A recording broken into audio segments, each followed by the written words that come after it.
Dans cette vidéo, on va étudier les élasticités. Une élasticité, en fait, c'est un outil qui est assez simple d'utilisation, qui est très général et qui est d'une certaine manière créatif. C'est-à-dire que, effectivement, vous avez probablement entendu parler des élasticités prix de la demande, élasticité revenu de la demande, élasticité prix de l'offre, élasticité au taux d'intérêt de l'investissement, etc., etc. On peut faire une présentation très générale des élasticités pour vous permettre de comprendre que vous pouvez construire une élasticité sur à peu près n'importe quoi. Il vous suffit d'avoir deux choses pour obtenir une élasticité. Il vous faut un comportement. Et ce comportement, en fait, c'est un choix de certaines quantités. Et il vous faut les déterminants de ce comportement-là. C'est déterminant. Ou plutôt un de ces déterminants. Alors, on va se servir de cette petite colonne là pour essayer de voir un peu qu'est-ce qu'on pourrait raconter là-dedans. Alors, qu'est-ce qu'on va mettre en dessous de la colonne comportement? On va mettre donc ce qui se rapporte à un comportement économique, c'est-à-dire en fait le choix d'un certain nombre de quantités. Alors, il y a plusieurs types de comportements. Vous avez la demande des consommateurs, vous avez l'offre, vous avez, qu'est-ce qu'on a d'autre? L'investissement, par exemple, si vous faites de la macro, consommation, donc l'épargne, hein. Voilà, qu'est-ce qu'on peut avoir d'autre? Bon, c'est déjà pas mal, mais comme je vous ai dit, vous pouvez inventer, vous pouvez construire toutes les élasticités que vous voulez à partir du moment où vous avez un certain comportement de la part d'un agent économique, c'est-à-dire qu'il va choisir un certain nombre de quantités. Donc ici, quantité demandée, quantité offerte, quantité investie, quantité consommée, quantité épargnée. Et vous allez réfléchir à la mise en relation entre ce comportement et un des déterminants de ce comportement. Alors, quels sont les déterminants de la demande?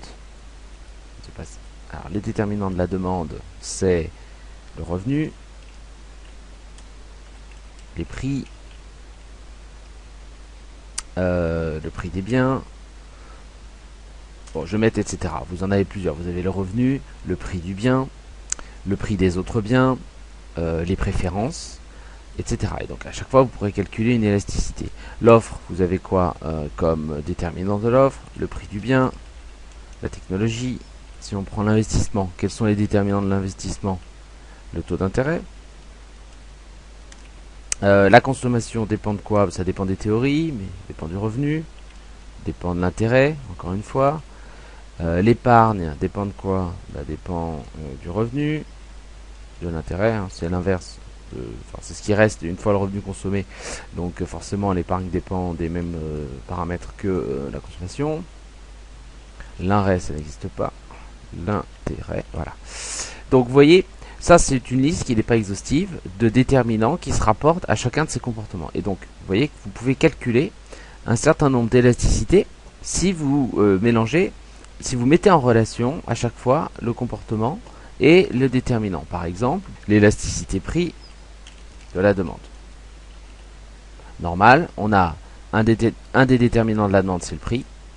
Donc on peut calculer l'élasticité prix de la demande. Mais comme l'autre déterminant de la demande, un autre déterminant de la demande, c'est le revenu, on pourrait également calculer l'élasticité prix, l'élasticité revenu de la demande. Qu'est-ce qu'on peut mettre d'autre comme exemple?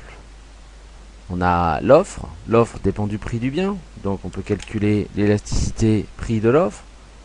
Alors l'offre dépend également de la technologie. Mais est-ce qu'on peut calculer une élasticité technologie? C'est pas évident. C'est comme dans le cas de la demande. La demande dépend aussi des goûts des individus. On pourrait peut-être calculer l'élasticité en fonction des goûts. Mais ça se fait rarement. L'investissement, on peut calculer l'élasticité de l'investissement au taux d'intérêt, l'élasticité de la consommation par rapport au revenu, l'élasticité de la consommation par rapport au tôt d'intérêt, l'élasticité de l'épargne par rapport au revenu, l'élasticité de l'épargne par rapport au taux d'intérêt, etc., etc., etc. Donc à quoi sert qu'est-ce que c'est que cette élasticité? Alors l'élasticité, qu'est-ce que c'est? C'est un chiffre. Déjà ça c'est important. C'est un chiffre sans unité. Alors ça c'est important, ce sera 5, 0,5, moins 4, moins 0,3. Donc c'est un chiffre sans unité. Il sert à quoi? Il sert à mesurer la sensibilité d'un comportement par rapport à l'un des déterminants qu'on a choisi.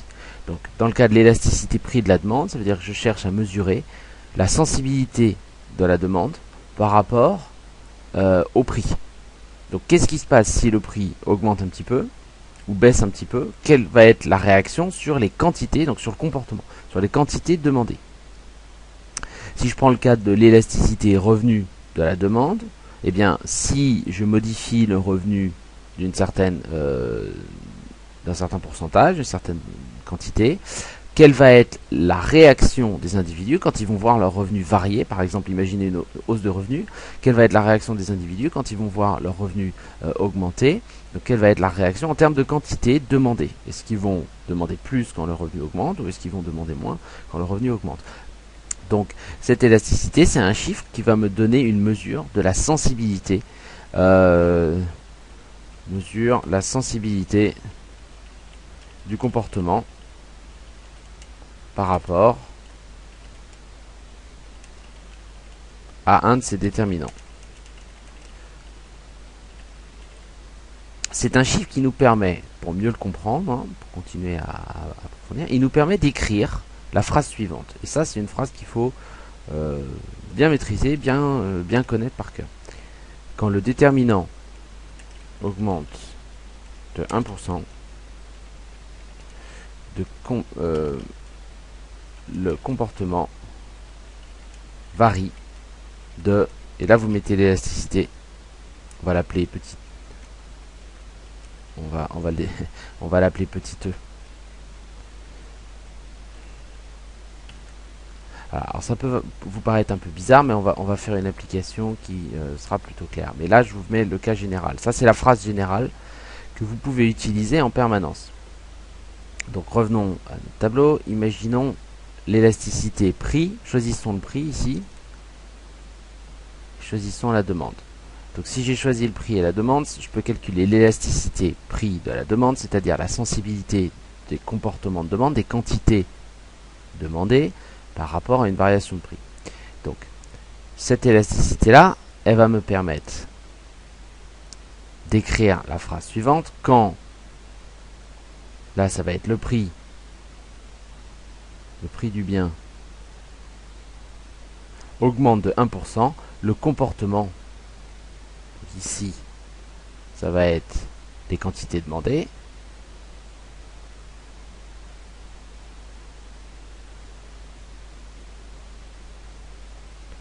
varie de, et là, vous mettrez le nombre que vous avez trouvé, l'élasticité que vous avez trouvé. C'est ça là. Donc imaginons que l'élasticité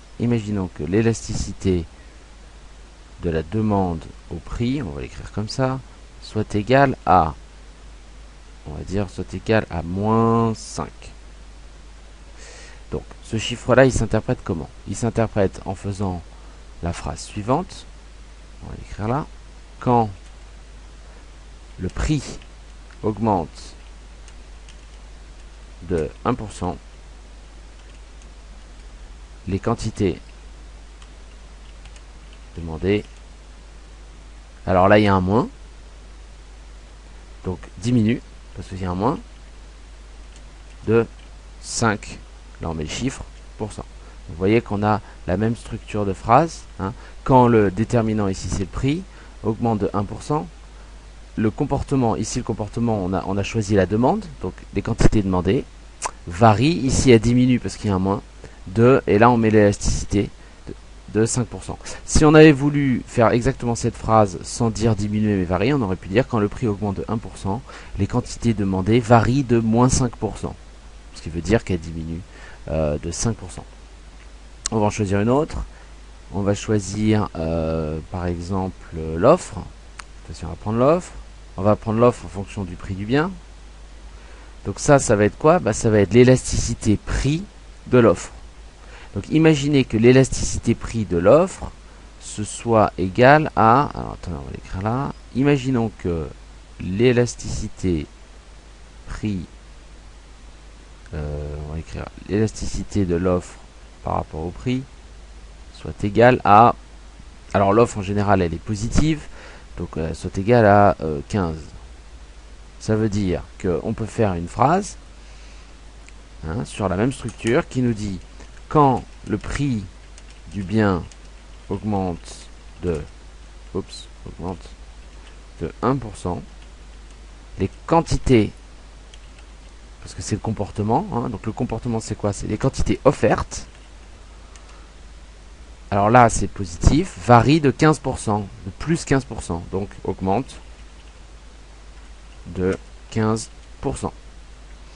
Donc là on a une bonne idée de la sensibilité des offreurs par rapport au prix, puisqu'on sait que quand le prix augmente de 1%, les offreurs augmentent les quantités offertes de 15%. Donc vous voyez, une certaine relation de proportionnalité qui est assez importante. Si les quantités offertes au contraire avaient été de 0%, ça veut dire que quand le prix augmente de 1%, les offreurs ne réagissent pas. Donc si l'élasticité avait été de 0, les offreurs n'auraient pas réagi et donc on aurait quelque chose d'insensible. Vous voyez que ce chiffre, hein, si l'élasticité de l'offre au prix avait été égale à 0, ici on aurait eu un 0, au lieu de 15% on aurait eu 0%, ça veut dire que les quantités offertes n'auraient pas changé, pas de variation, 0% de variation, elles seraient restées les mêmes qu'avant, malgré l'augmentation du prix, donc on aurait pu dire que les offreurs sont insensibles. Donc dans une autre vidéo on verra qu'est-ce que ça veut dire les différentes valeurs, quand l'élasticité est négative, quand elle est égale à 0, quand elle est égale à un certain nombre. Mais pour l'instant c'est juste pour vous donner l'intuition que l'élasticité c'est une mesure de la sensibilité.